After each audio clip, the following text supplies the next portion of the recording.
On the 29th of June 2010, Mariana Lima was found dead in her home.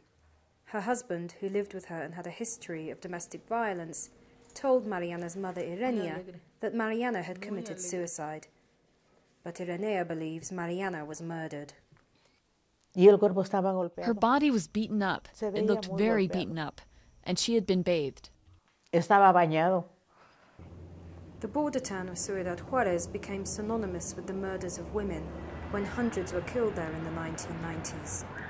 But in recent years, the numbers of murders of women in other states have shot up, dwarfing those in Juarez.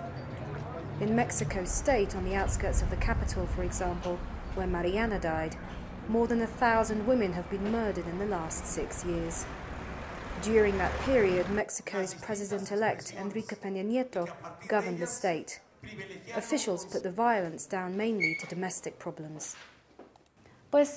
Like in many other parts of the country, there's domestic violence.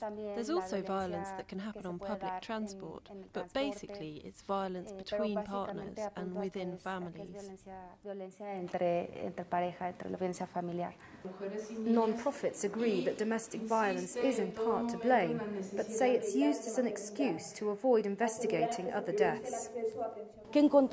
What did we find? That there are women who are killed by unknown assailants. As far as we know, only 30% of murdered women in the state of Mexico were killed by their partners or by a family member. Although the state has made some moves to process these murders legally, Luz insists there is a lack of commitment on its part. During the administration of Peña Nieto, they didn't want to get to the bottom of the problem. Until someone does, families like Mariana's will continue to suffer and seek justice for their dead loved ones.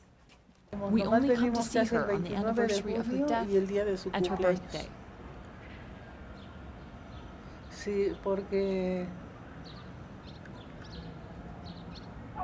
Because we have nothing to offer her.